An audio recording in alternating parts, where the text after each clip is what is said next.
Confissões, Santo Agostinho, Parte 20,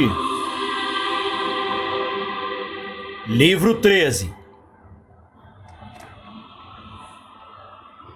Dedica-se a muitos assuntos meu coração, Senhor, nesta minha vida miserável, percutido pelas palavras de tua Santa Escritura, e por isso a pobreza da inteligência humana é a miúde rica em discursos, porque a busca fala mais que o achado, pedir é mais demorado que obter, e a mão que bate à porta é a mais ativa do que a mão que recebe. Temos uma promessa, quem a romperá? Se Deus está conosco, quem estará contra nós? Pedi, vos será dado, buscais e achareis, batei e vos será aberto. Pois quem pede, recebe, quem busca, acha, e ao que bate, se lhe abrirá. São promessas tuas, e quem temeria ser enganado quando é a verdade que promete? A humildade de minha língua confessa a tua sublimidade, que tu fizeste o céu e a terra, este céu que vejo e a terra que piso, de onde vem a terra que carrego. Tu os fizeste, mas onde está o céu do céu, Senhor? De que ouvimos nas palavras do Salmo, o céu do céu ao Senhor, mas a terra ela deu aos filhos dos homens. Onde está o céu que não enxergamos, cuja terra é tudo isso que enxergamos? Com efeito, este todo corporal, que não é todo em parte, em toda parte, recebeu até os seus últimos limites uma bela aparência, cujo fundo é a nossa terra, mas para aquele céu do céu, até o céu de nossa terra é terra. E não é errado dizer que o grande corpo de ambos é terra, em relação a não sei que céu, que pertence a Deus e não aos filhos dos homens. Mas, por certo, esta terra era invisível e desordenada. Não sei que profundidade de abismo sobre o qual não havia luz, porque nenhuma aparência havia nela. Por isso mandaste que fosse escrito que as trevas estavam sobre o abismo. Que mais são as trevas senão a ausência da luz? Com efeito, onde está a luz quando há, senão acima, proeminente e clarificadora? Logo, ali ainda não havia luz, e o que era haver trevas, se não haver luz? Portanto, acima havia as trevas, porque acima não havia luz. Assim como onde não há som, há silêncio. E o que significa haver silêncio em algum lugar, se que ali não há som? Nota de rodapé. A insistência de Agostinho se justifica pela necessidade de refutar a tese maniqueísta, segundo a qual as trevas eram um ser, oposto à luz, o princípio do mal, e princípio do mal. Para Agostinho, ao contrário, trevas é apenas um conceito privativo que indica a ausência do seu oposto. A luz, como o silêncio, não existe em si, mas indica apenas a ausência de som.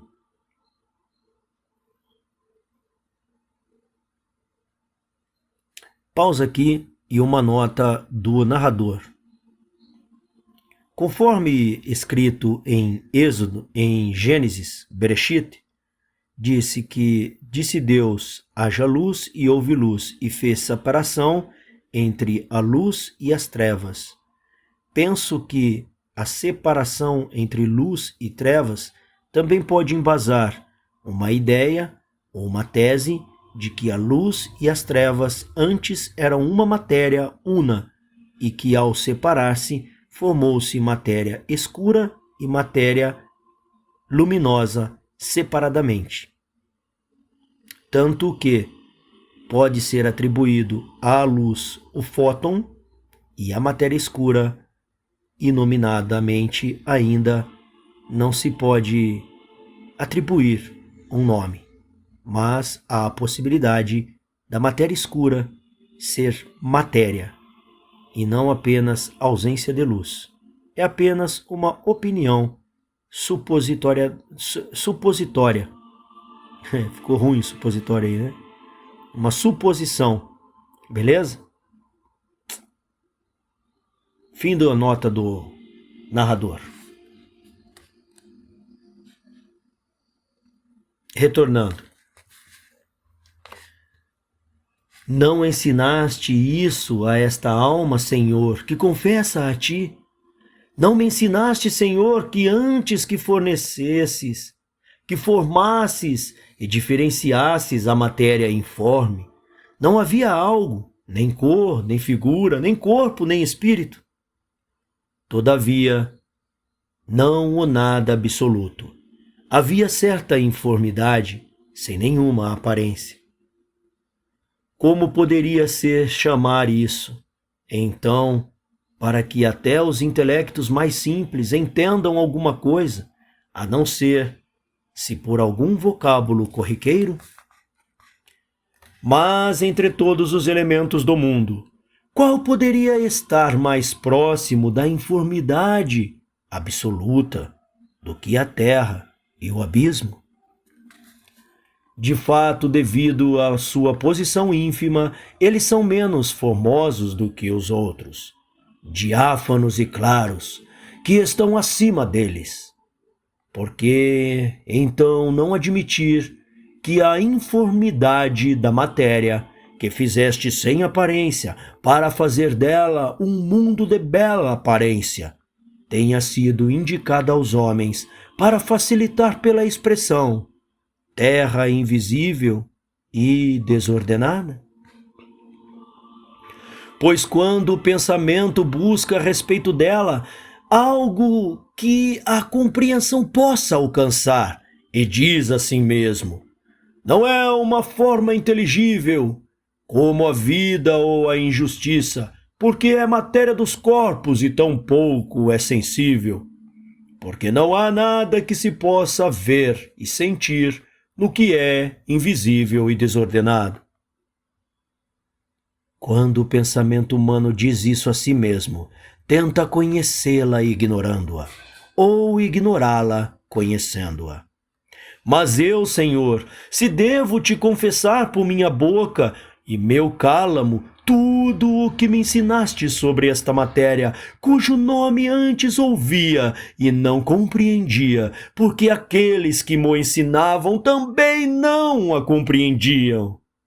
Eu a pensava sobre inúmeras e variadas aparências, portanto não a pensava.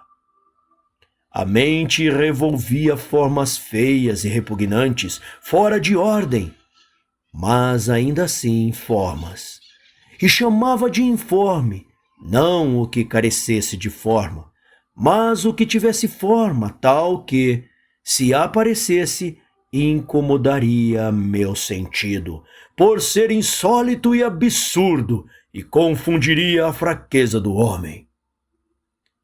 O que pensava, porém, era informe, não por falta de toda forma, mas em comparação a formas melhores, enquanto o raciocínio verdadeiro me sugeria que, se quisesse pensar de fato o informe, deveria subtrair todo e qualquer resquício de forma, e não podia.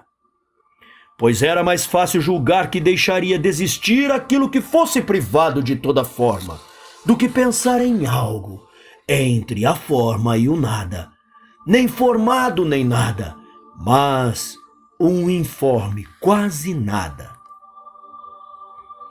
E minha negligência então desistiu de interrogar meu espírito, cheio de imagens de corpos formados, que mudava e variava arbitrariamente, Concentrou-se nos próprios corpos e investigou a mutabilidade deles, pela qual deixam de ser o que eram e começam a ser o que não eram.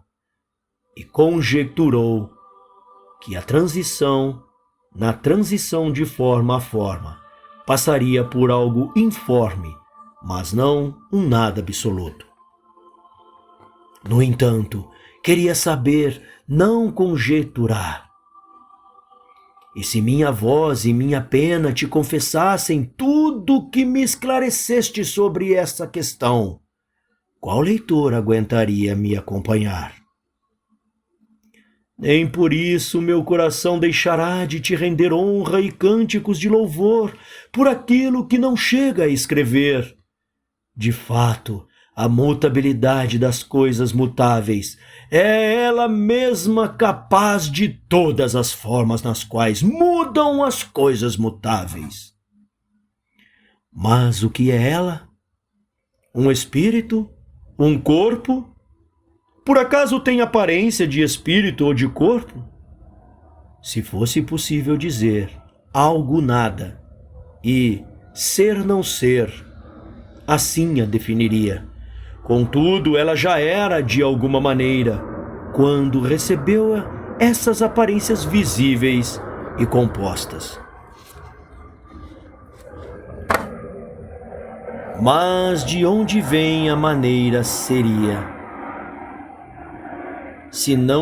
Mas de onde e de que maneira seria, se não tivessem origem de ti? De onde tem origem tudo o que é na medida em que é? Quanto mais afastado de ti, porém, quanto mais dessemelhante, não afastado, portanto, em termos de lugar. Assim tu, Senhor, que não és um aqui e outro ali, mas o mesmo e o mesmo, Santo, Santo, Santo, Senhor Deus onipotente, fizeste algo no princípio que é de ti, na tua sabedoria, que nasceu de tua substância e a partir do nada. Com efeito, não fizeste o céu e a terra de ti, porque então seria iguais ao teu Filho unigênito, e através dele a ti. E de maneira alguma seria justo, se fosse igual a ti, que não nascesse de ti. Mas nada havia além de ti para fazer aquilo, Deus, Trindade una e unidade trina. Portanto, é a partir do nada que fizeste o céu e a terra, algo grande e algo pequeno, porque tu és onipotente e bom ao fazer todos os bens, o grande céu e a pequena terra. Tu eras, e além de ti nada havia de partir, de onde fizeste o céu e a terra, dois algos, um próximo a ti, outro perto de nada, um ao qual tu és superior, outro ao qual nada é inferior. Mas aquele céu do céu pertence a ti, Senhor, a terra que deste aos filhos dos homens para que a vissem e tocassem. Não era como agora a vimos e tocamos, porque era invisível e desordenada, e era abismo, sobre o qual não havia luz, ou melhor, as trevas estavam sobre o abismo, isto é, mais do que dentro do abismo. De fato, o abismo das águas já visíveis de agora abriga até nas profundezas algum tipo de luz, perceptível de alguma forma pelos peixes e animais rastejantes do fundo. Mas então tudo era quase nada, porque ainda era totalmente informe. Já havia, contudo, o que pudesse ser formado. Com efeito, tu, Senhor, fizeste o mundo a partir da matéria informe, que fizeste a partir do nada, como um quase nada, e a partir desta fizeste grandes coisas que os filhos dos homens admiram.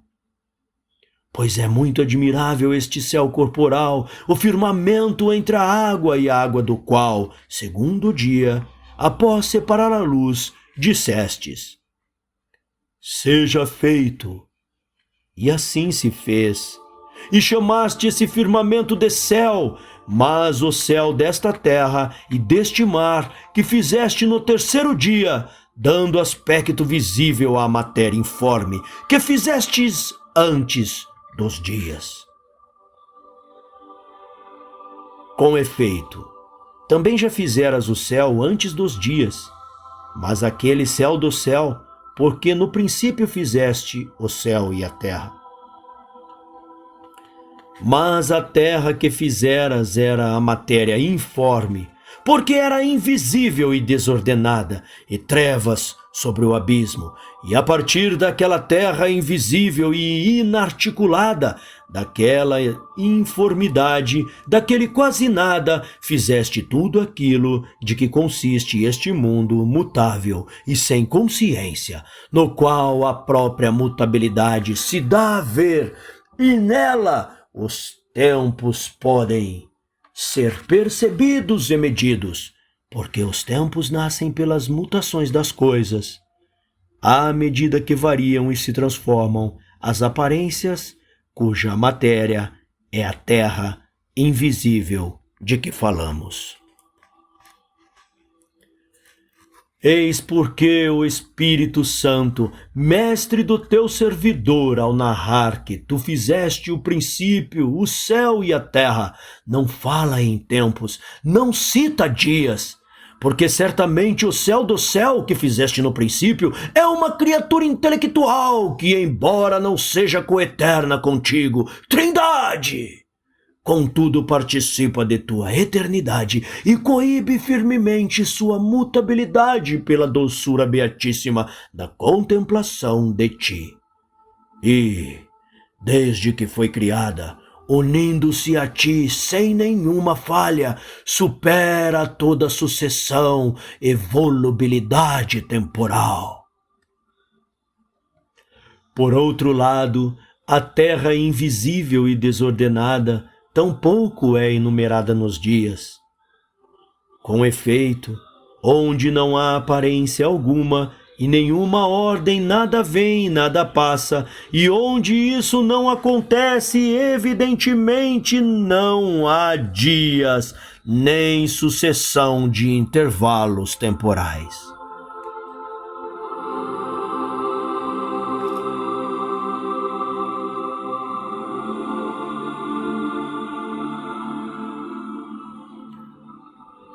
Ó verdade, luz do meu coração, não deixe que minhas trevas falem comigo. Escorri até aqui, embaixo estou na escuridão, mas aqui, mesmo aqui, não deixei de te amar muito. Desviei-me e me lembrei de ti. Ouvi tua voz atrás de mim, para que voltasse, e quase não ouvi, devido ao tumulto dos rebeldes. E agora volto ardente e anelante à tua fonte, que ninguém me impeça, aqui beberei e aqui viverei.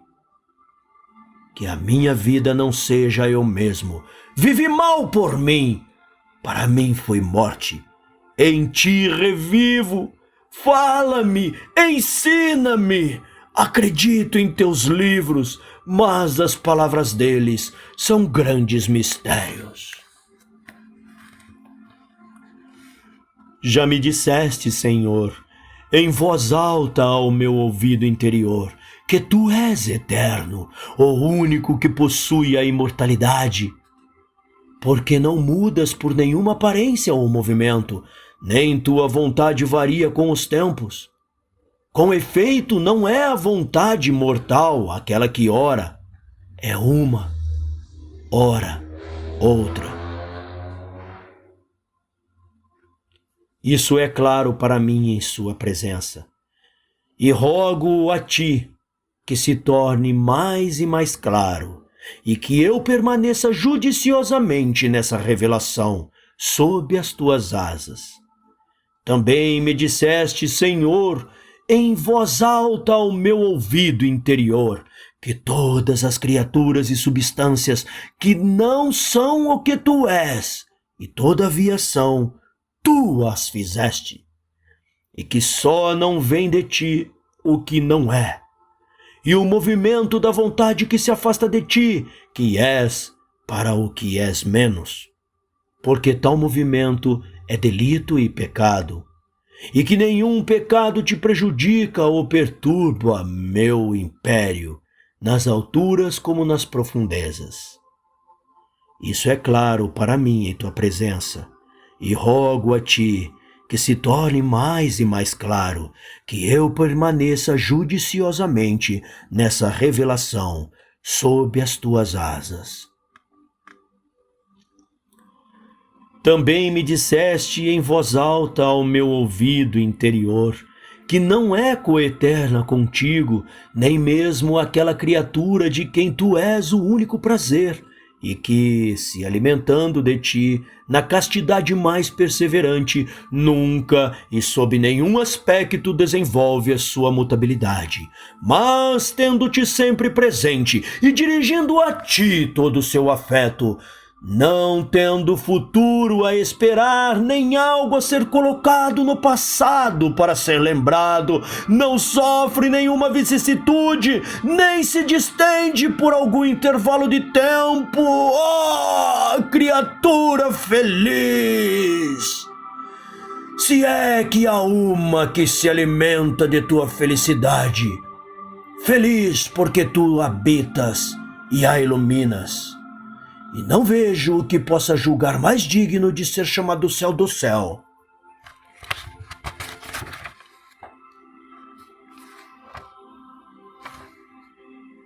Senão a tua casa, Senhor, que contempla tuas delícias sem nenhuma falha que a obrigue a se afastar para o outro lugar.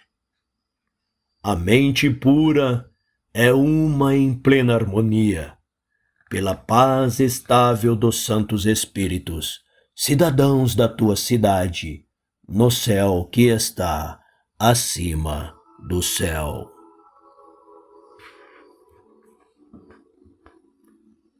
Entenda, portanto, a alma que a peregrinação tornou distante. Se já tem sede de ti, se já suas lágrimas tornaram seu pão, quando todo dia lhe perguntam: onde está teu Deus? Se ela te pede uma única coisa e a procura, habitar na tua casa todos os dias de sua vida. E o que é a sua vida senão tu? E o que são teus dias senão a tua eternidade? Como são teus anos que não findam, porque tu és o mesmo?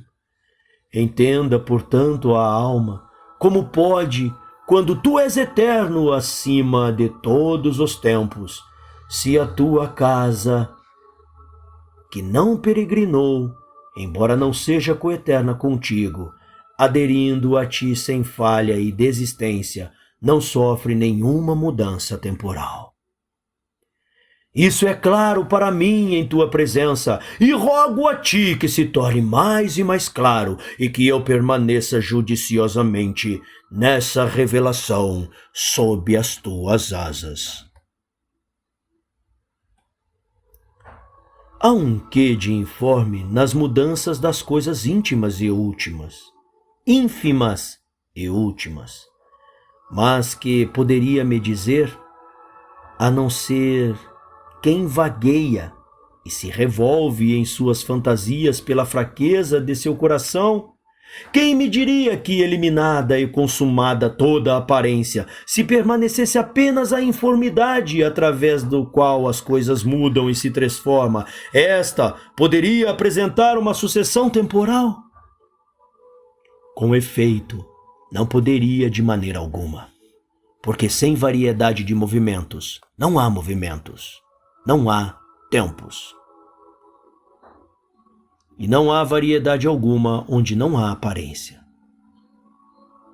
Isso considerado, encontro, tanto quanto me concedes, meu Deus, e tanto quanto me estimulas a bater, e quanto bato, quando bato, abres. Encontro duas coisas que fizeste em ausência de tempos, embora nenhuma das tuas duas seja coeternas contigo. Uma que é formada de tal maneira que, sem nenhuma falha de contemplação, sem nenhuma descontinuidade de mudança, ainda que mutável, frui de tua eternidade sem sofrer mutação ou transformação. Outra, de tal maneira informe, que não há como mudar de forma, movimento ou estado para o outro, de modo a ser submetida ao tempo.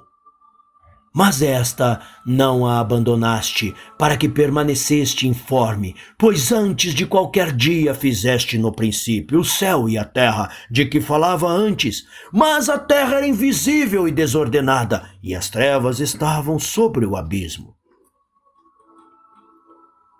Como essas palavras sugerem a informidade para que possam aprendê-la aqueles que não conseguem conceber uma privação de todo tipo de aparência que, no entanto, não chegue a ser nada.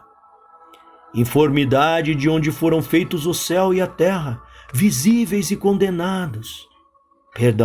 Visíveis e ordenados. E a água que tem aparência, e tudo aquilo que, conforme a narração, foi feito na constituição do mundo, inclusive os dias, pois tudo isso é tal que nele se opera a sucessão dos tempos, segundo a mudanças ordenadas de movimentos e formas. Por enquanto é isso que entendo, meu Deus, quando ouço tua escritura dizer: no princípio Deus fez o céu e a terra, mas a terra era invisível e desordenada, e as trevas estavam sobre o abismo.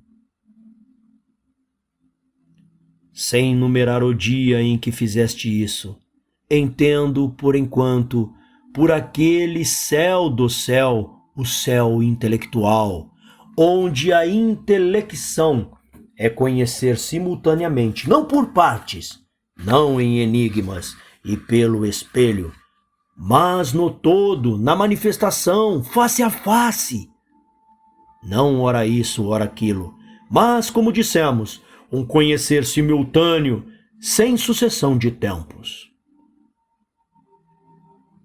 E, por invisível e desordenada, entendo uma terra sem sucessão de tempos, que costuma implicar ora isto, ora aquilo, enquanto onde não há aparência alguma, nunca há um isto e um aquilo.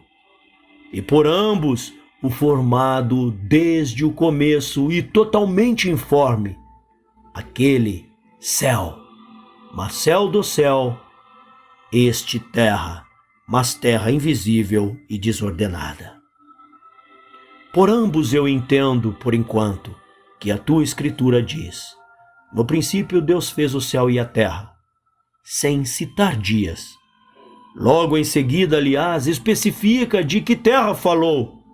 E quando narra o que no segundo dia foi feito, o firmamento, e foi chamado céu, dá a entender a que céu se referia anteriormente, sem menção de dias. Espantosa profundeza de tuas falas, de que temos diante de nós a superfície que agrada às crianças, mas espantosa profundeza, meu Deus, espantosa profundeza. Causa terror olhar para ela, terror respeitoso e temor amoroso. Odeio veementemente os inimigos dela. Oh, se tu os matasses com a espada de 2 gumes, e não houvessem mais inimigos. Nota de rodapé em Espada de 2 Gumes. Salmo 149, 6. Eclesiástico 21, 4. A espada de 2 gumes, arma típica dos soldados de Israel, na exegese cristã costumava ser interpretada como figura do Antigo e Novo Testamento, ou, mais provavelmente aqui, no sentido literal e figural das Escrituras. Fim da nota de rodapé. pois amo que morram assim para si, para que vivam para ti. Mas eis outros que não criticam, mas louvam o livro do Gênesis. Não é isso. Dizem que o Espírito de Deus quis que fosse entendido naquelas palavras quando as escreveu por meio de seu servo Moisés. Não quis que fosse entendido aquilo que tu dizes, mas outras coisas que nós dissemos. A eles, tomando-te como juiz, Deus de todos nós, respondo o seguinte: direis por acaso o que é falso, o que a verdade me diz em voz alta, ao ouvido interior sobre a verdadeira eternidade do Criador? Que nem sua substância varia com o tempo, nem sua vontade é exterior à sua substância. Logo ele não quer ora desta maneira, ora daquela, mas o que quer, tudo junto, simultaneamente e sempre. Não de vez em vez, nem agora isto e agora aquilo, nem quer posteriormente o que não queria, ou já não quer o que queria antes, porque tal vontade seria mutável, e tudo que é mutável não é eterno, mas o nosso Deus é eterno.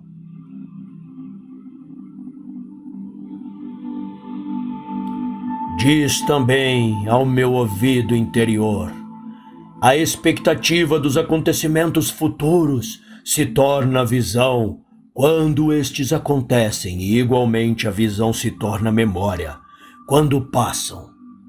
Mas toda percepção que varie desta forma é mutável. E tudo que é mutável não é eterno, mas nosso Deus é eterno. Junto tudo isso, o encandeio e descubro que o meu Deus, Deus eterno, não fez as criaturas por uma vontade nova e tampouco sua ciência admite o transitório. Que direis então, opositores?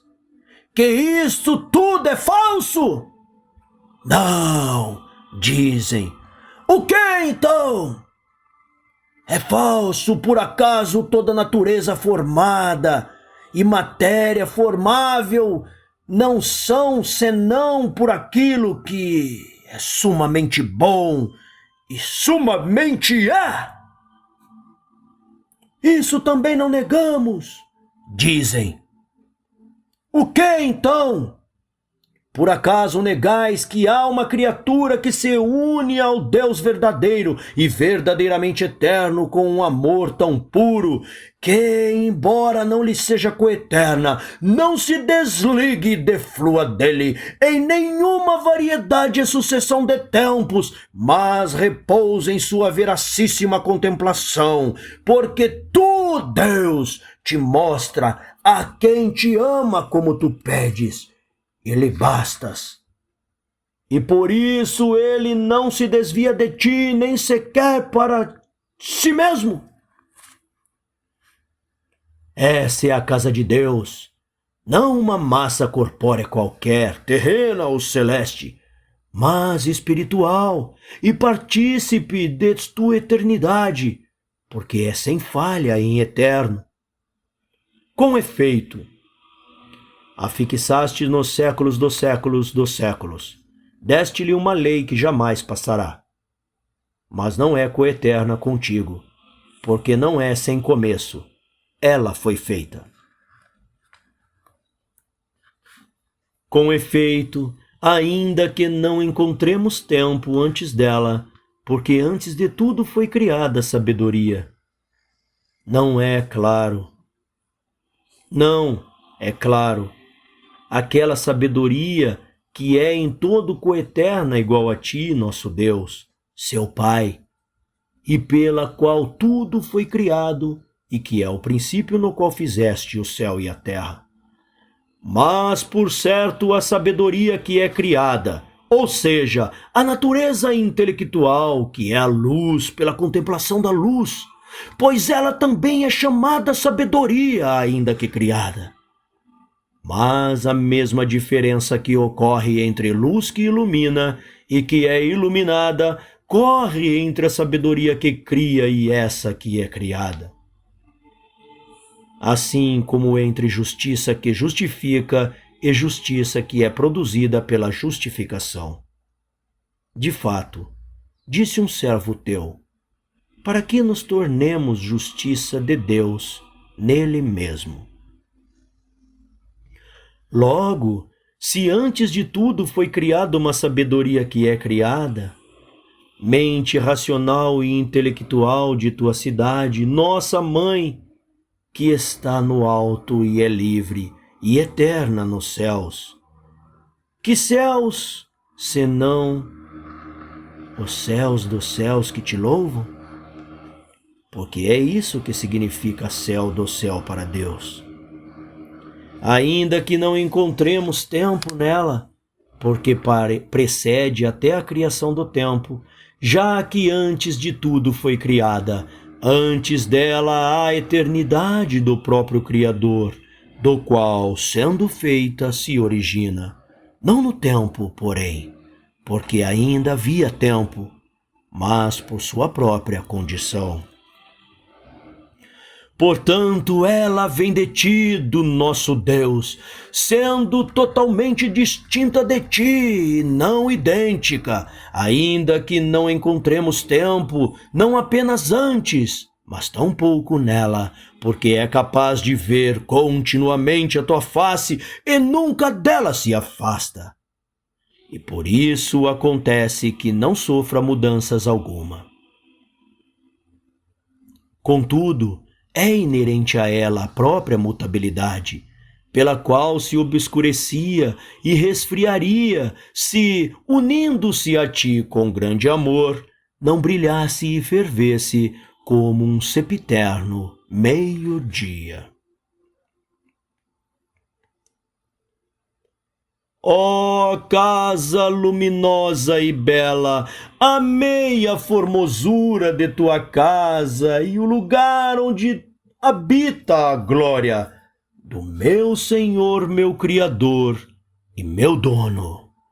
Por ti suspire minha peregrinação, apelo a quem te fez, para que também me tenha em ti, porque ele me fez também. Errei como ovelha perdida, mas sobre os ombros do meu pastor, quem te construiu, espero ser reconduzido a ti. Que me dizeis, vós a quem me dirigia opositores, que no entanto acreditam em Moisés, pio servidor de Deus, e em seus livros, oráculos do Espírito Santo? Não é essa a casa do Senhor?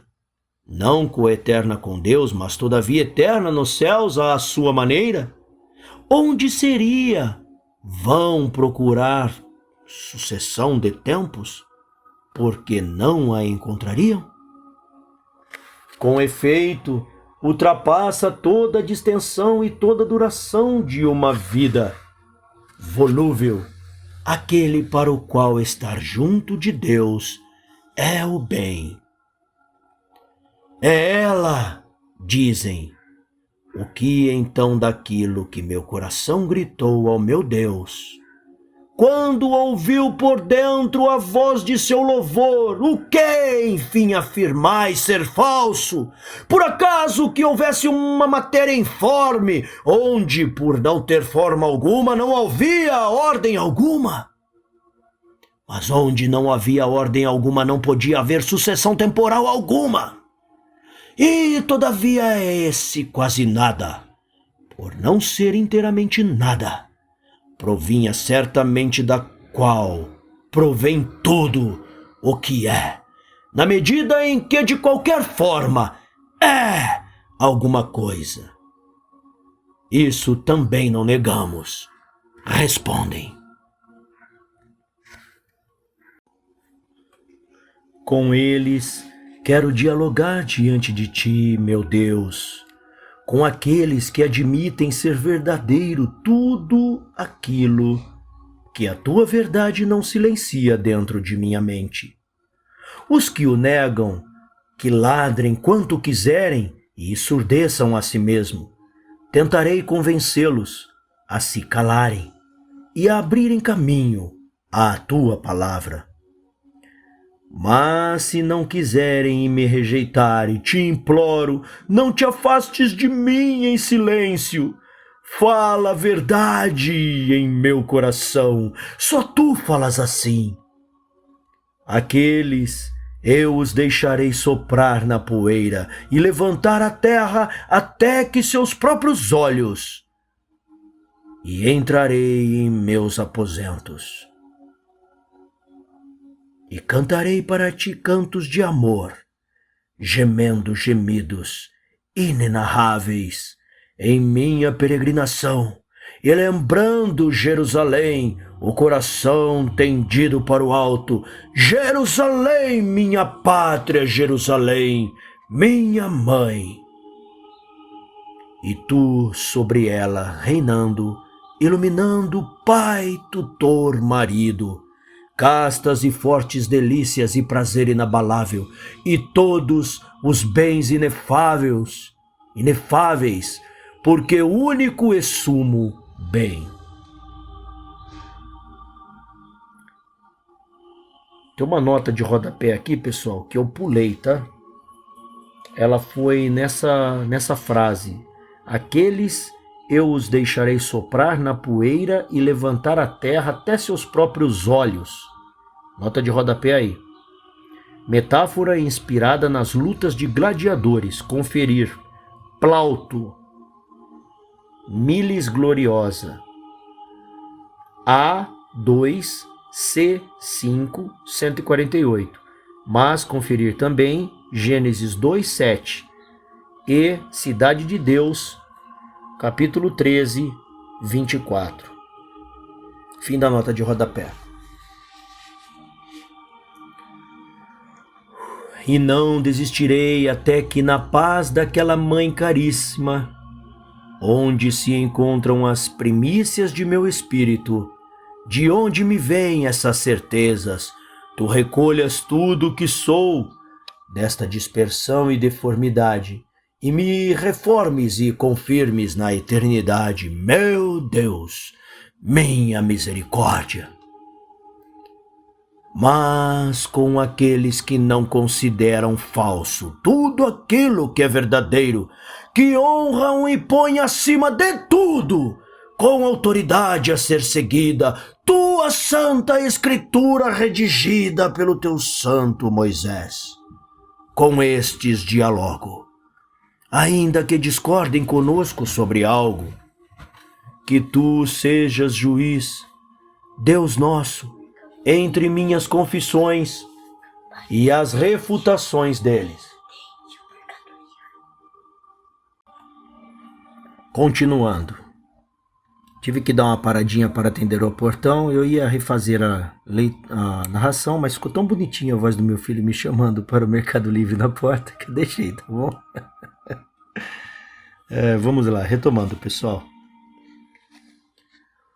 Com efeito, eles dizem, embora sejam verdadeiras, todavia Moisés não se referia a nenhuma das duas, quando disse, por inspiração do Espírito: no princípio, Deus fez o céu e a terra.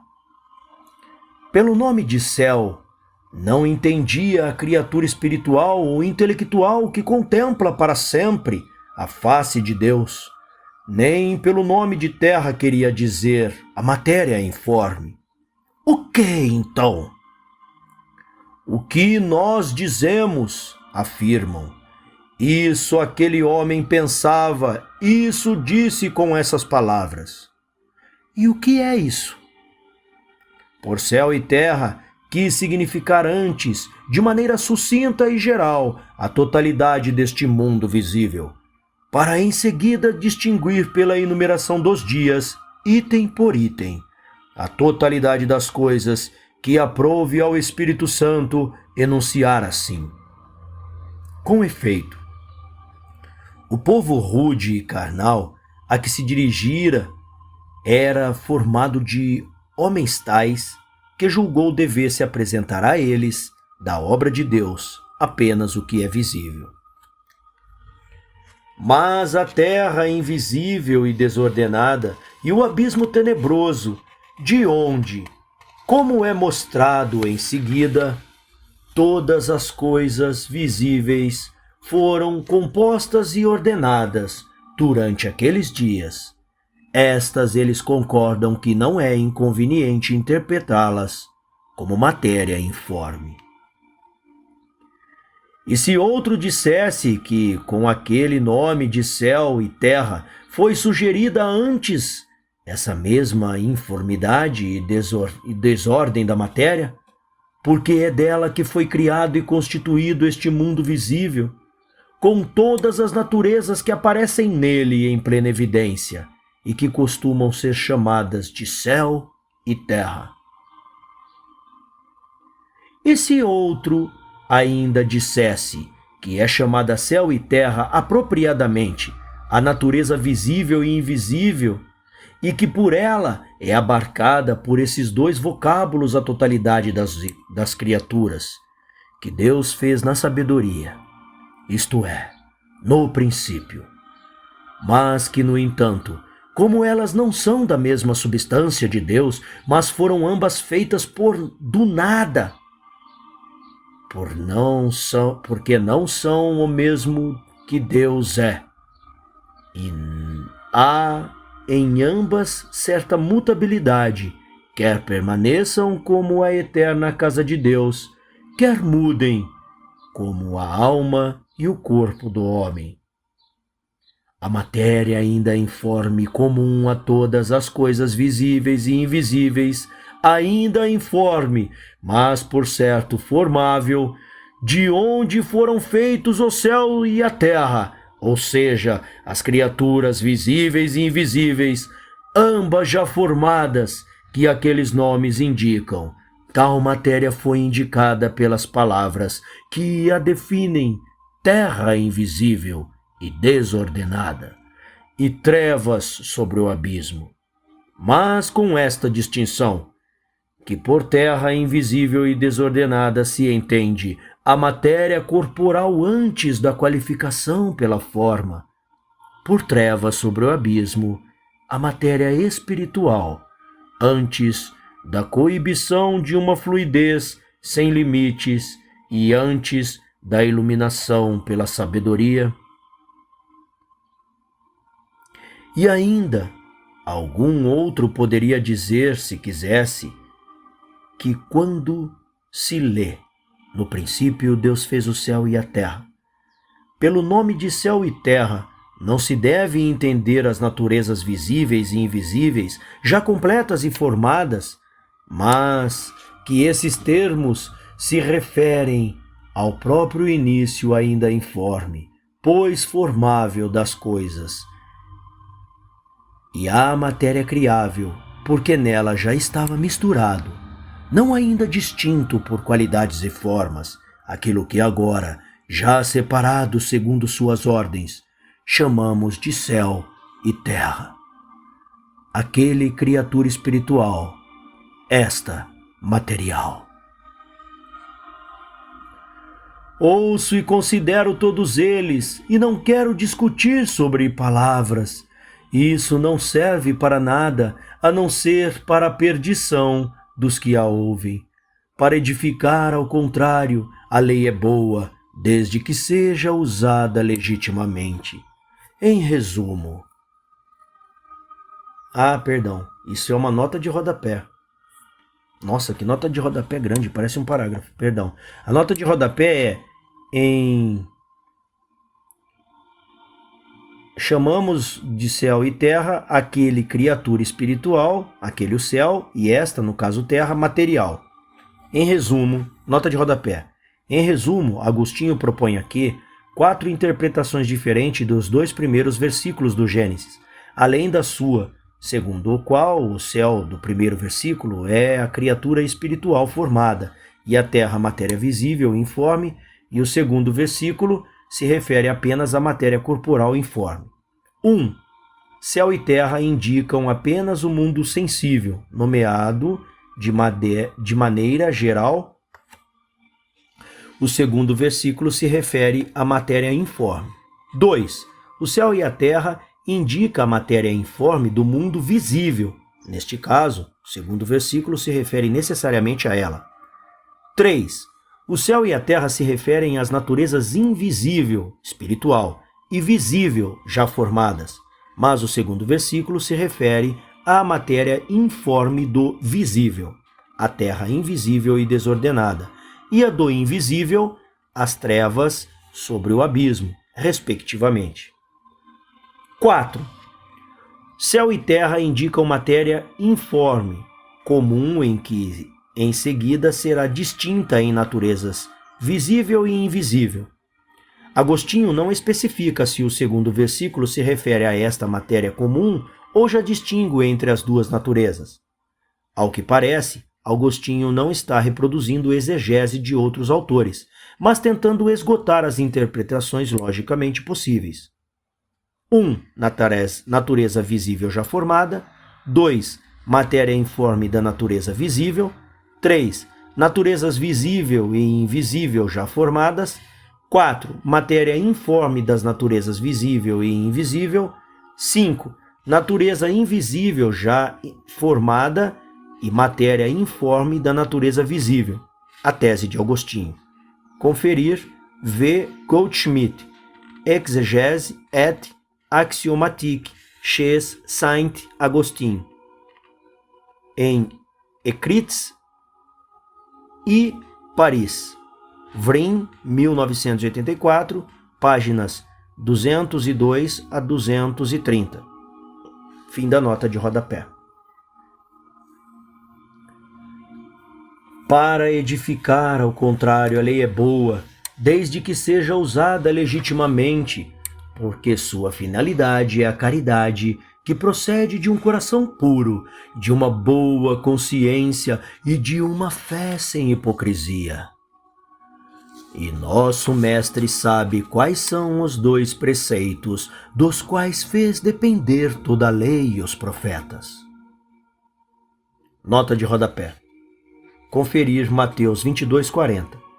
Os preceitos são: amarás o Senhor teu Deus de todo o teu coração e a toda a tua alma de todo o teu entendimento. Deuteronômio 6:5. E amarás o teu próximo como a ti mesmo. Levíticos 19:18. Fim da nota de rodapé.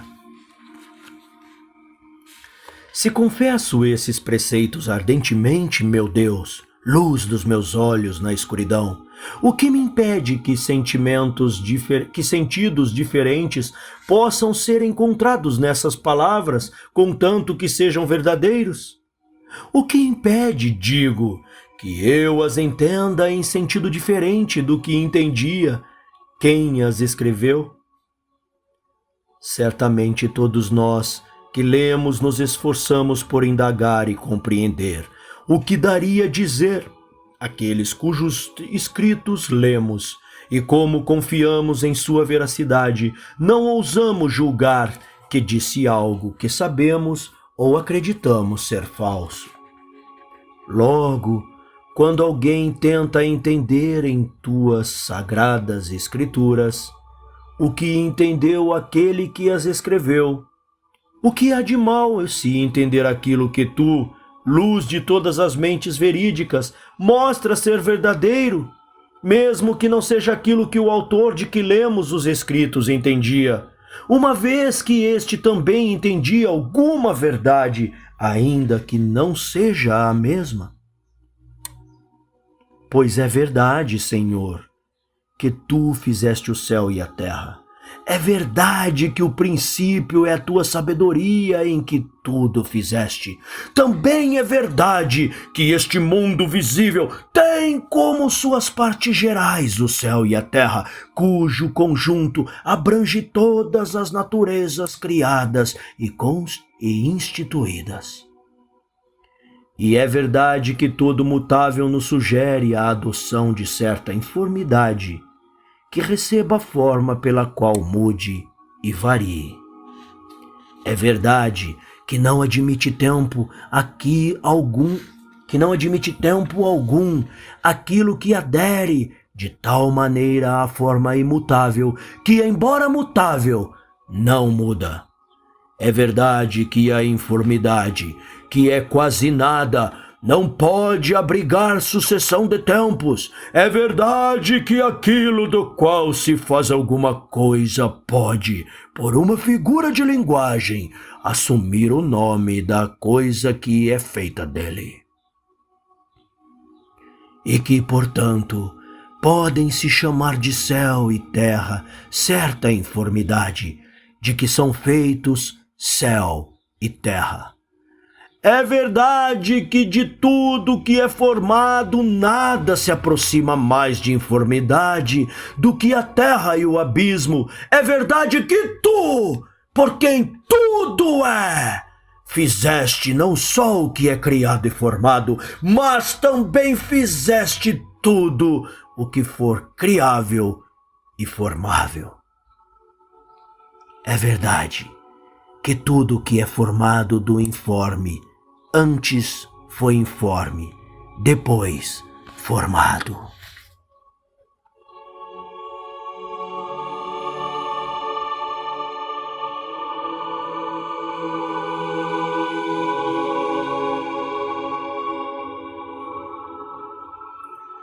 Entre todas essas verdades, das quais não duvidam aqueles a quem concedeste vê-las pelo olhar interior e que acreditam firmemente que Moisés, teu servo, falou no Espírito da verdade, entre todas essas verdades escolhe uma quem diz: no princípio, Deus fez o céu e a terra.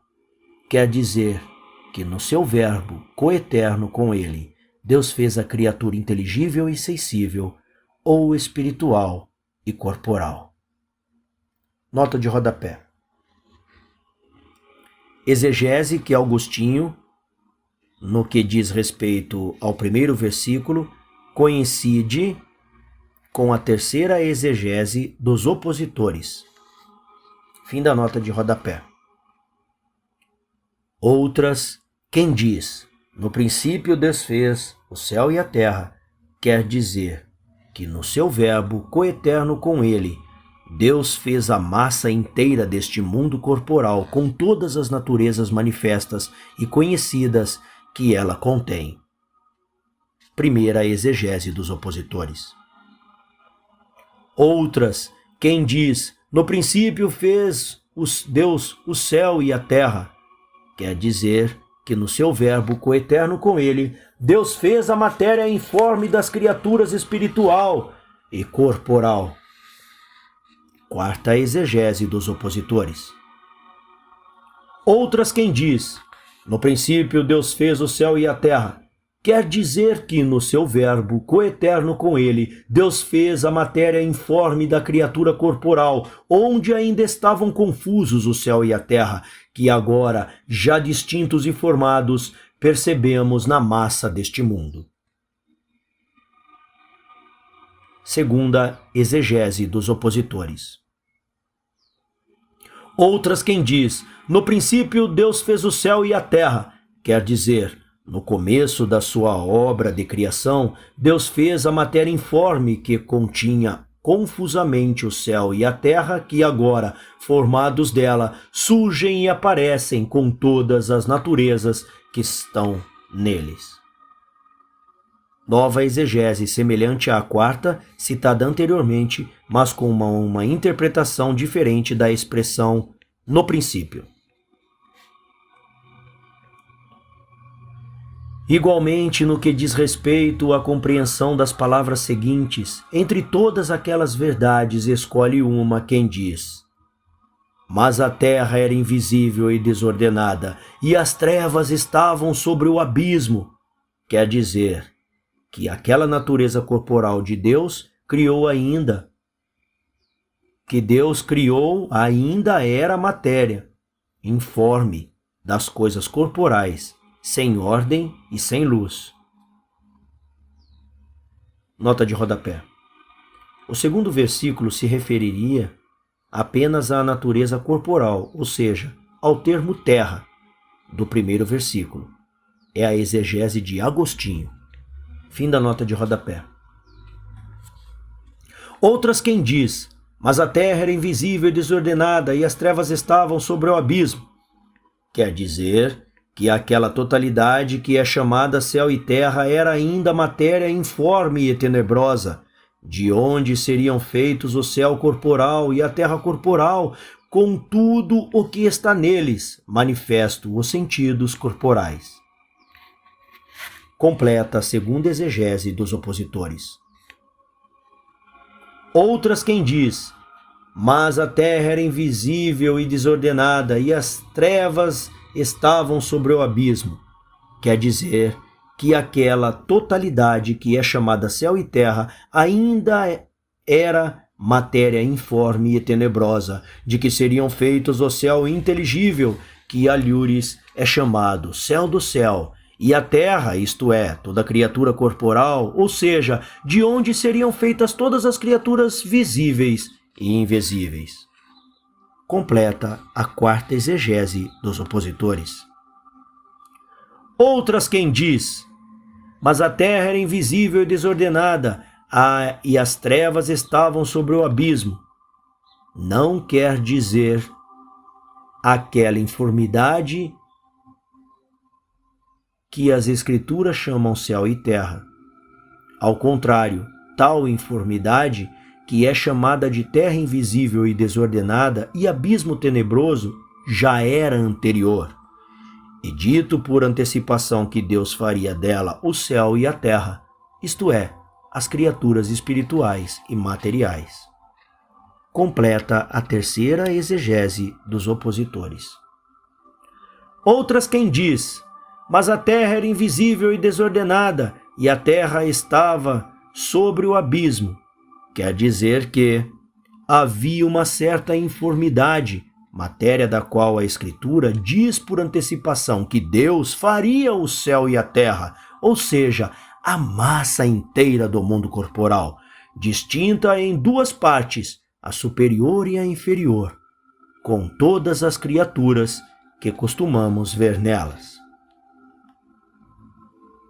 Completa a primeira exegese dos opositores. A nova ordem da apresentação serve a Agostinho para reunir a primeira e a terceira exegeses e evidenciar o problema comum da antecipação, discutindo o parágrafo 31. Discutido no parágrafo 31, que é exatamente esse que vai ser lido agora. Quanto às duas últimas afirmações, alguém podia tentar refutá-las da seguinte maneira: se não quereis que a informidade da matéria pareça indicada sob o nome de céu e terra, então havia algo que Deus não fizera, a partir do qual fez o céu e a terra. Com efeito, a Escritura não diz que Deus fez tal matéria, a não ser que entendamos que ela é significada pela expressão céu e terra, ou apenas pelo vocábulo terra, quando é dito, no princípio Deus fez o céu e a terra. De maneira que, quanto ao que segue, mas a terra era invisível e desordenada, e as trevas estavam sobre o abismo. Se quisermos identificar a matéria informe com isso, entendamos, no entanto, que é aquela matéria que Deus fez, de que é dito anteriormente, fez o céu e a terra. Os defensores das duas afirmações que citamos por último, tanto de uma quanto de outra, ao ouvir isso, poderiam responder dizendo: não negamos que tal matéria foi feita por Deus. Deus, cuja obra é toda muito boa. Porque assim como julgamos que o que é criado é formado melhor, também reconhecemos que o que é criável e formável é pior do que o que é criado, e contudo é bom. Entretanto, a Escritura não citou que Deus fez tal informidade.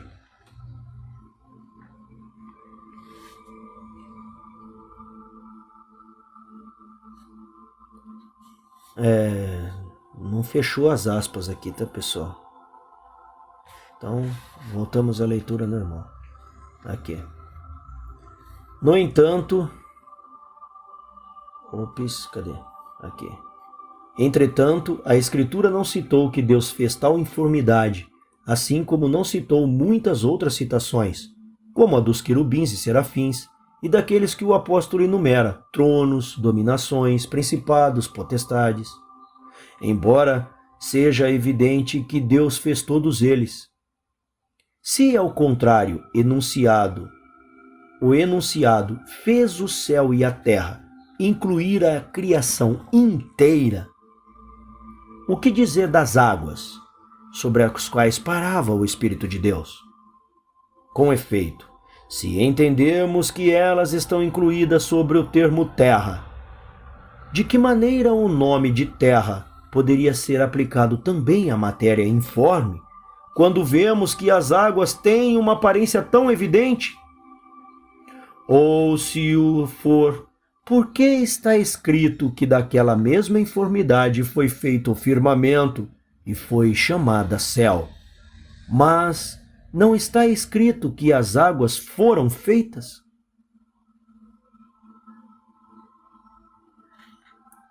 De fato, não são ainda informes e invisíveis as águas que vemos fluir com aparência tão bela.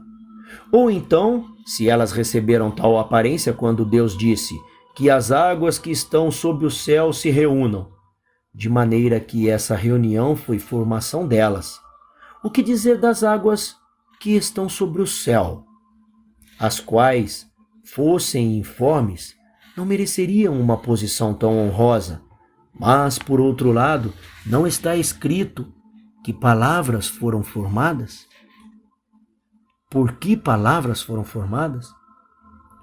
Logo, se o Gênesis silencia sobre algo que Deus fez, mas que, no entanto, nem uma fé sadia, nem um intelecto seguro duvidariam de que foi feito por Deus, e nenhuma doutrina sensata ousaria afirmar que estas águas são coeternas com Deus.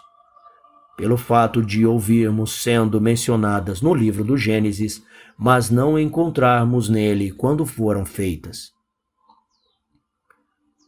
Por que não entender também como a verdade ensina que aquela matéria informe, que a Escritura chama terra invisível e desordenada e abismo tenebroso, foi feita do nada por Deus e, portanto, não é coeterna com Ele, embora aquela narrativa tenha deixado de dizer quando foi feita? Portanto, ouvidas e examinas todas estas afirmações, no alcance de minha fraqueza, que confesso a ti, meu Deus, que a conheces. Vejo que, a respeito do que é comunicado por enunciadores verazes, mediante signos, podem surgir dois gêneros de divergências. Um, quanto à verdade das coisas, outro, quanto à vontade do enunciador. Com efeito, uma coisa é buscarmos a verdade sobre as circunstâncias da criação, outra, investigar o que Moisés, servidor insigne de tua fé, quis que o leitor ou ouvinte entendesse em suas palavras. Quanto ao primeiro gênero, longe de mim todos aqueles que julgam saber algo que seja falso. Quanto ao segundo, longe de mim aqueles que julgam que Moisés disse algo falso.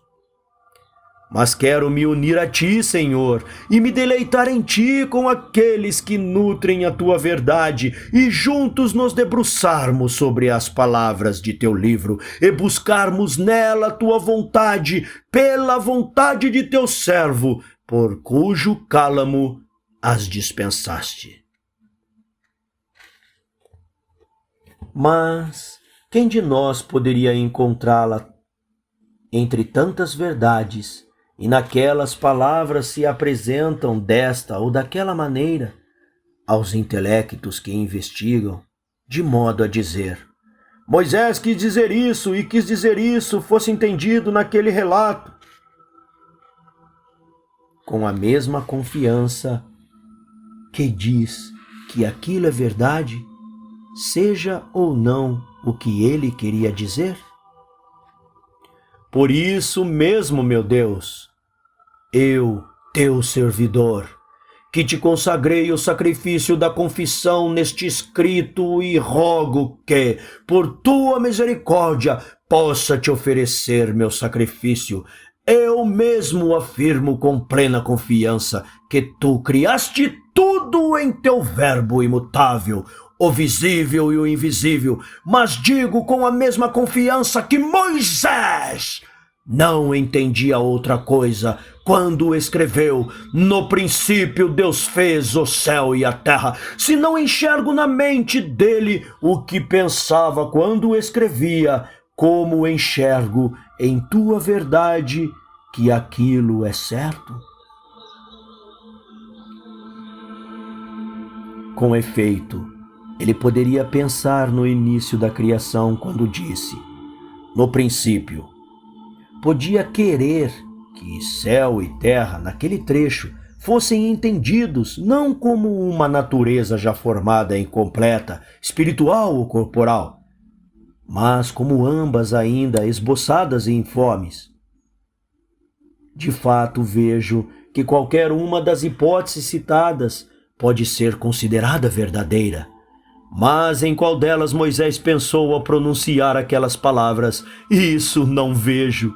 Embora não duvide de que um homem tão grande tenha ele enxergado em sua mente a primeira ou a segunda hipótese, ou outra que não citei.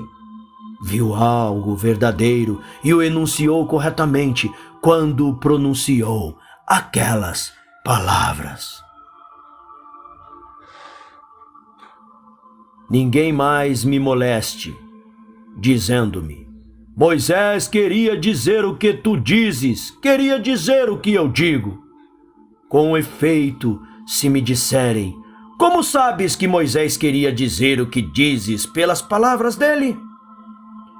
Eu deverei suportar o questionamento com ânimo pacato e responder: talvez, como respondi acima, ou me delongar mais, se tratar de alguém mais renitente. Mas se me disserem: ele não quis dizer o que tu dizes, mas o que eu digo, mesmo não negando que ambos dizemos algo verdadeiro, então, ó meu Deus, vida dos pobres, no seio de quem não há contradição, destila-me calmantes no coração, para que eu suporte pacientemente tais interlocutores. Se eles dizem isso, não é porque são adivinhos e viram no coração de teu servo o que dizem, mas porque são soberbos e não conhecem a afirmação de Moisés, mas amam a deles, não porque é verdadeira, mas porque é deles. Senão, amariam igualmente a outra verdade. Como eu amo o que dizem quando dizem a verdade, não porque é deles, mas porque é verdade. Mas então, já não é deles, por ser verdade. Se, porém, a amassem por ser verdade, já seriam deles e minha, porque seria comum a todos aqueles que amam a verdade.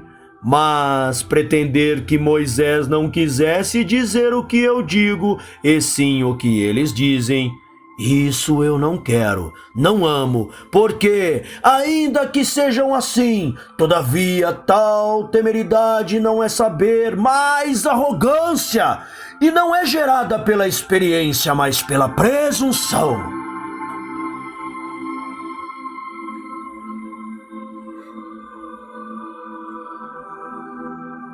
Por isso, Senhor, teus julgamentos são tremendos, porque tua verdade não é minha, ou deste, ou daquele, mas de todos nós, que chamas publicamente a comunhão dela, nos admoestando terrivelmente para que não queiramos possuir uma verdade privada, para não sermos privados dela. Com efeito, Qualquer um que queira reivindicar como próprio aquilo que tu oferestes à fruição de todos, e queira que seja dele o que é de todos, é rechaçado do que é comum para o que é seu, ou seja, da verdade para a mentira. De fato, quem fala as mentiras, fala do que lhe é próprio.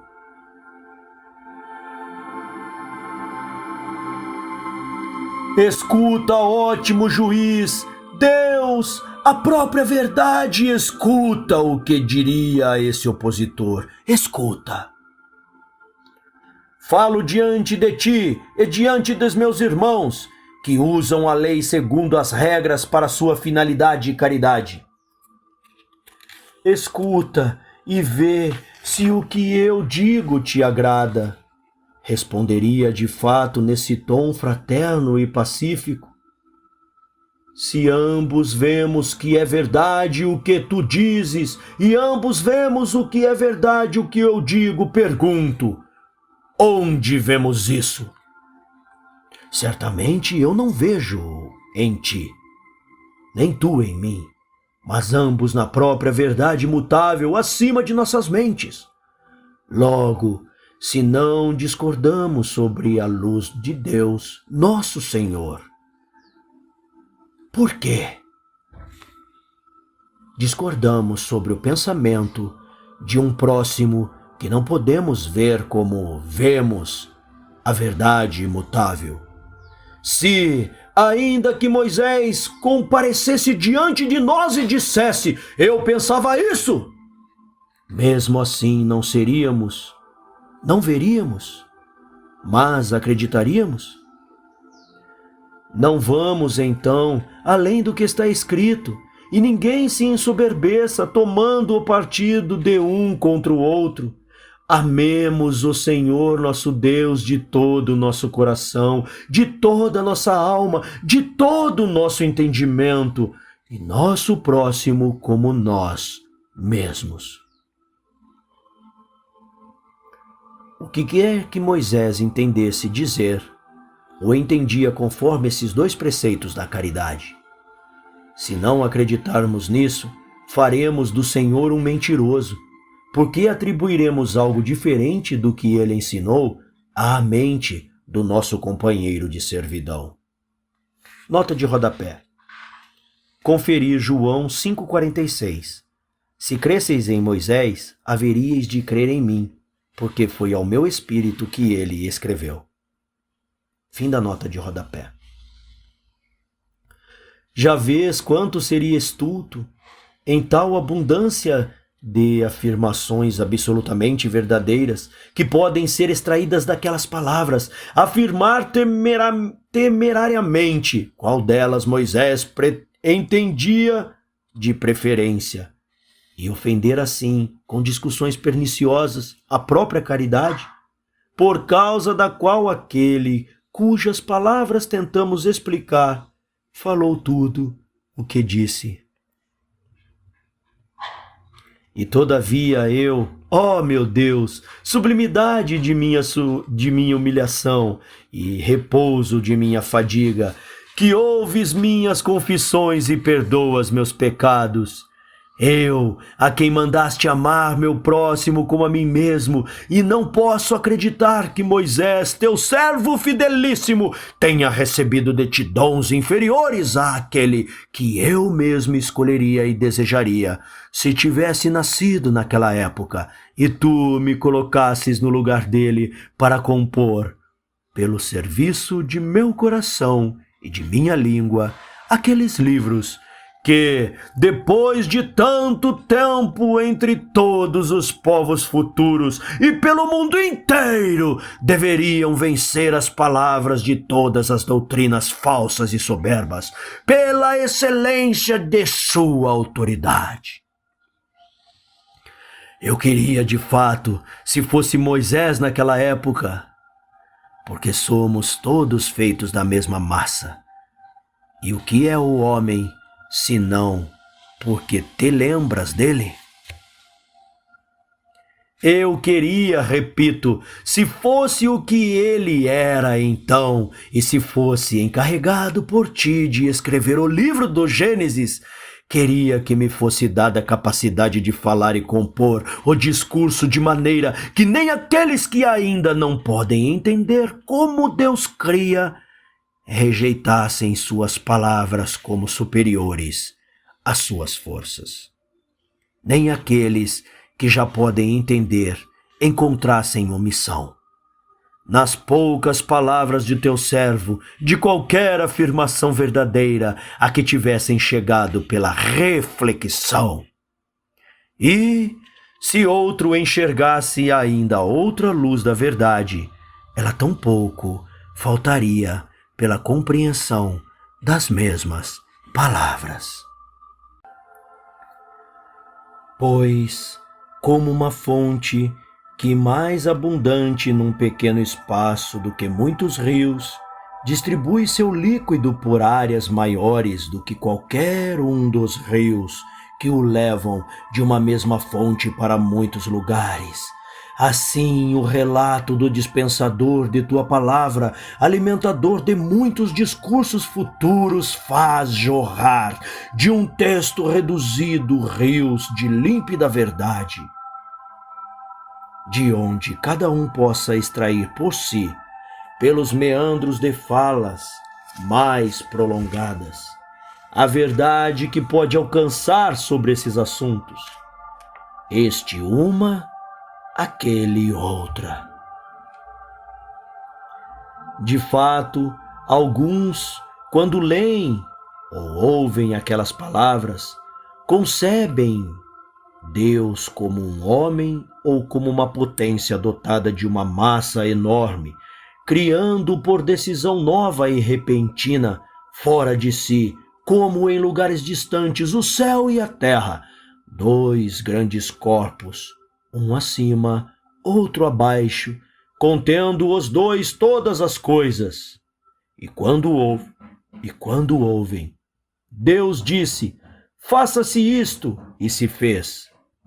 Concebem palavras que começam e acabam, ressoando no tempo e repassando, e após sua passagem de repente veio a existir aquilo que ele ordenou que existisse. E talvez tenham outras opiniões semelhantes, derivadas de seus hábitos carnais.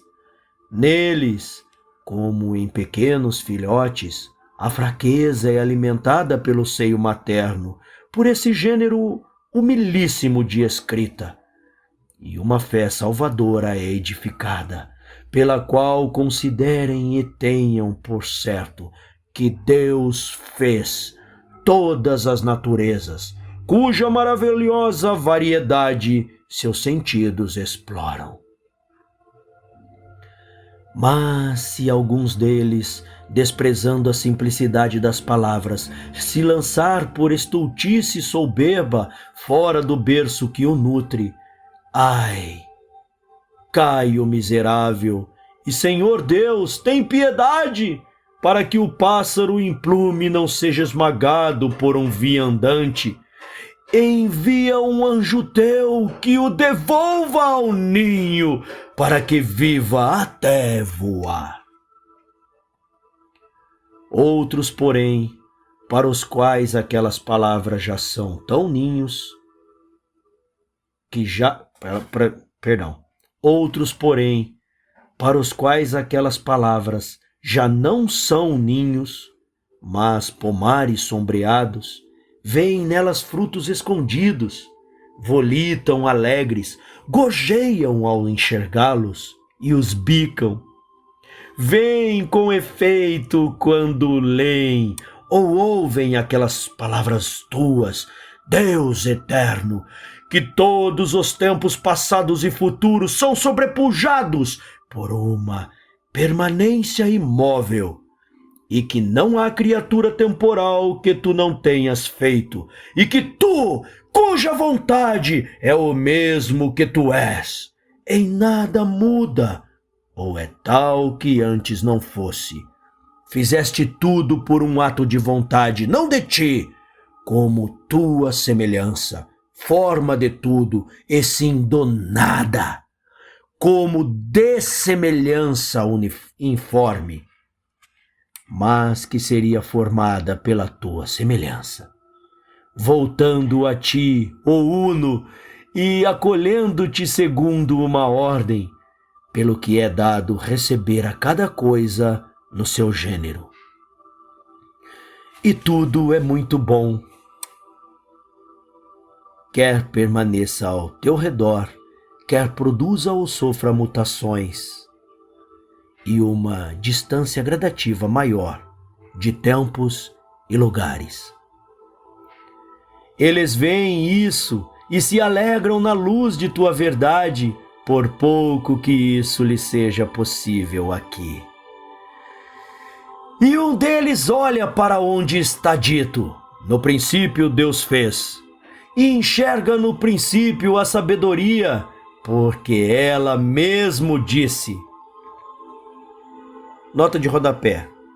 Conferir João 25, 8:25, Vulgata. Eu, o princípio, que vos falo. Fim da nota de rodapé.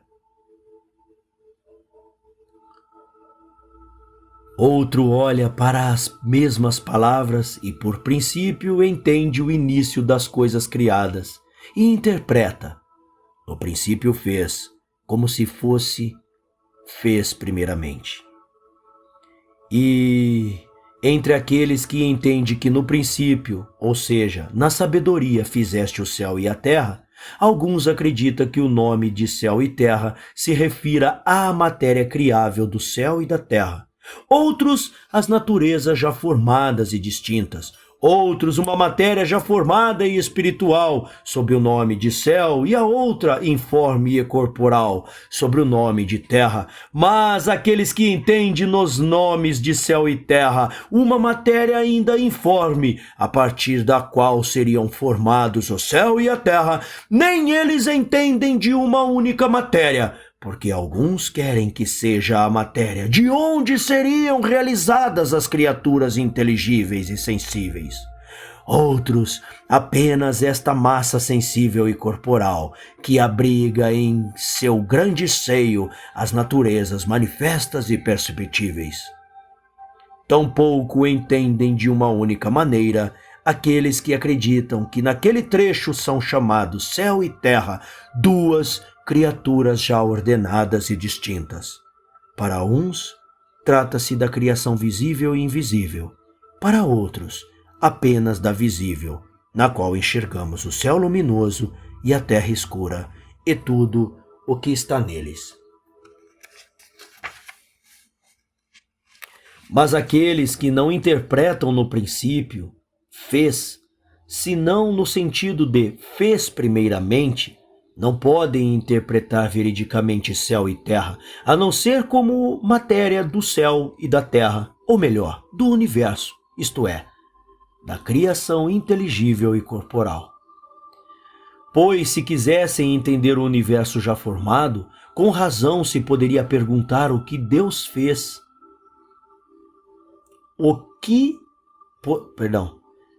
Com razão se poderia perguntar a eles o que Deus, que fez isto primeiramente, teria feito em seguida. E, como não se pode encontrar nada após o universo, seriam forçados a ouvir. Por que então, primeiramente, se depois não há nada? Mas, se afirmarem que primeiramente foi criado o informe, depois o formado, tal opinião não é absurda, se forem capazes de distinguir entre anterioridade por eternidade, por tempo, por valor e por origem, por eternidade como Deus em relação a tudo, por tempo como a flor em relação ao fruto, por valor como fruto em relação à flor, por origem como som em relação ao canto. Dessas quatro, a primeira e a última que citei são as mais difíceis de entender. As duas intermediárias as mais fáceis. Com efeito, a visão rara e demasiado árdua a perceber. Senhor, tua eternidade que cria imutavelmente os imutáveis, os mutáveis, e por isso é anterior. Quem além disso dispõe de um discernimento tão agudo em sua mente que consiga discernir sem grande esforço como o som é anterior ao canto, justamente porque o canto é som formado, e certamente pode haver algo não formado, mas não se pode formar algo que não seja? É formado, mas não se pode formar algo que não seja? É anterior, enquanto matéria, aquilo que é produzido para partir dele, não porque o produza, pois ele mesmo é produzido. Também não é interior por intervalo de tempo, pois não emitimos num primeiro momento sons informes, sem canto para depois organizá-los, ou configurá-los em forma de canção, como a madeira com que se fabrica uma caixa, ou prata com que se faça um copo. Tais matérias de fato antecedem também no tempo a forma das coisas que são feitas a partir delas. Mas o mesmo não se dá no canto, porque o som dele é ouvido enquanto cantamos, e não soa antes informe, para depois tomar forma de canto. Pois se de alguma maneira soasse antes, passaria e não restaria nada dele que não pudesse ser retomado para ser composto como arte. O canto então se desenvolve em seu som. Seu som que é sua matéria, e esta é formada para que seja canto. Logo, como dizíamos, a matéria do som é anterior à forma do canto. Não anterior como causa eficiente, porque o som não é o artífice do canto, e sim obedece pelo corpo à alma do cantante, para que dele se faça o canto. Nem é anterior pelo tempo, porque canto e som são produzidos simultaneamente. Nem por valor, porque o som não é preferível ao canto, sendo o canto não apenas som, mas som belo. Mas é anterior pela origem, porque o canto não é formado para que haja som, e sim o som para que haja canto. Por esse exemplo, entenda quem pode como a matéria das coisas foi feita primeiramente a ser chamada céu e terra, porque dela foram feitos o céu e a terra, mas não foi feita num tempo anterior, porque foram as formas das coisas a gerar o tempo, enquanto aquela matéria era informe, e se torna perceptível já no tempo, juntamente com ele.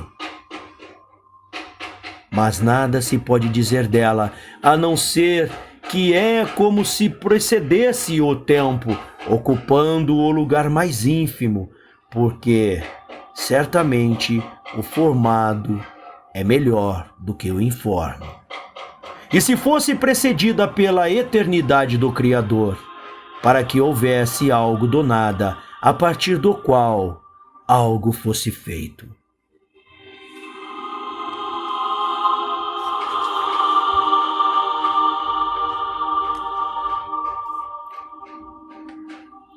A própria verdade gere a concórdia. Nessa diversidade de afirmações verdadeiras, e nosso Deus tenha piedade de nós, para que usemos a lei segundo as regras, segundo a finalidade do preceito e pura caridade. Mas, quanto a isso, se alguém me perguntar qual delas concebia aquele teu servo Moisés, não é esse o assunto de minhas confissões. Se não o confesso a ti, é porque não o sei. E todavia sei que aquelas afirmações são verdadeiras, com exceção das carnais que citei na medida em que o achei importuno. Oportuno. As palavras do teu livro, humildemente sublime e copiosamente sucintas, não assustam aqueles pequeninos de boa esperança. Mas nós todos, que reconheço, enxergamos e dizemos verdade sobre aquelas palavras, devemos nos amar uns aos outros e amar igualmente a ti, nosso Deus, fonte de verdade, se tivermos sede dela, e não de vaidades. E devemos honrar teu servo, dispensador de tua escritura, repleto de teu espírito, acreditando que quando escreveu aquelas palavras, graças à tua revelação, procurava o que nelas fosse melhor, por luz de verdade e por fruto de utilidade.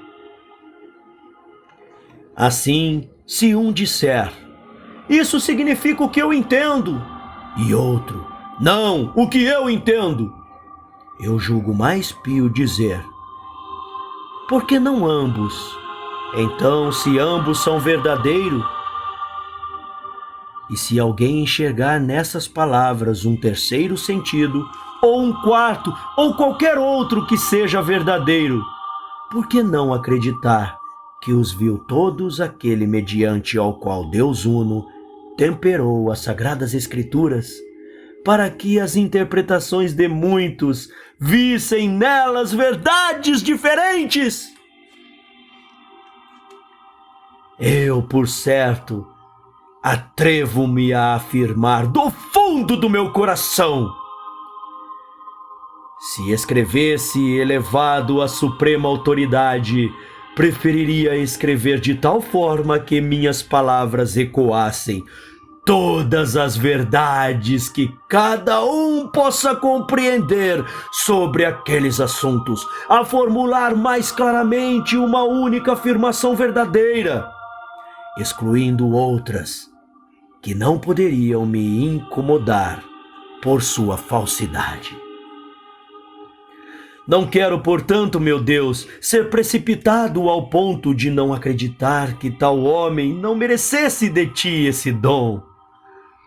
De fato, ele pensou e quis dizer naquelas palavras, quando as escreveu, tudo de verdadeiro que pudemos encontrar nelas e tudo o que não pudermos, ou ainda não podemos, e, no entanto, pode ser encontrado nelas.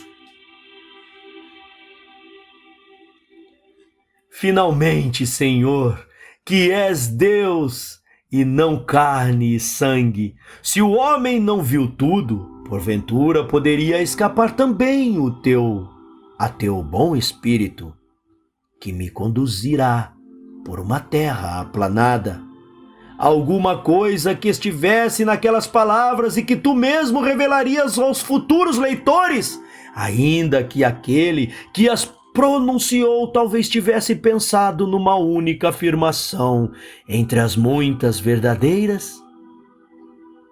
Se for assim, que seja mais elevada que as outras, a que ele pensou. Mas tu, Senhor, manifesta-nos aquela mesma ou outra verdadeira que preferir, de maneira que, ao nos mostrares, por ocasião daquelas palavras, a que aquele homem pensava, ou outra, tu nos alimentes, e o erro não nos engane. Eis, Senhor meu Deus, te invoco, quanto escrevemos sobre poucas palavras, quanto!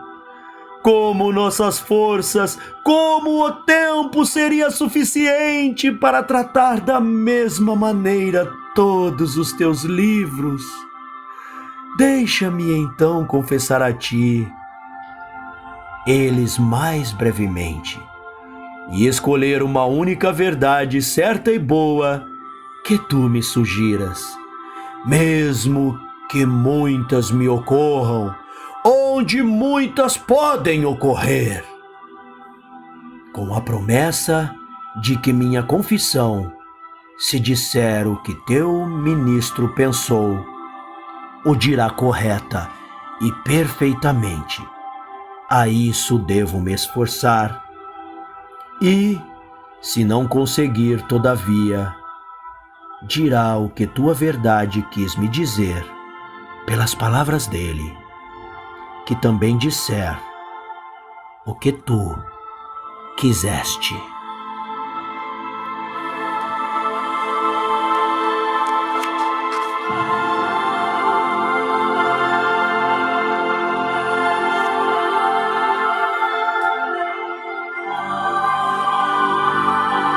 Continua no próximo capítulo.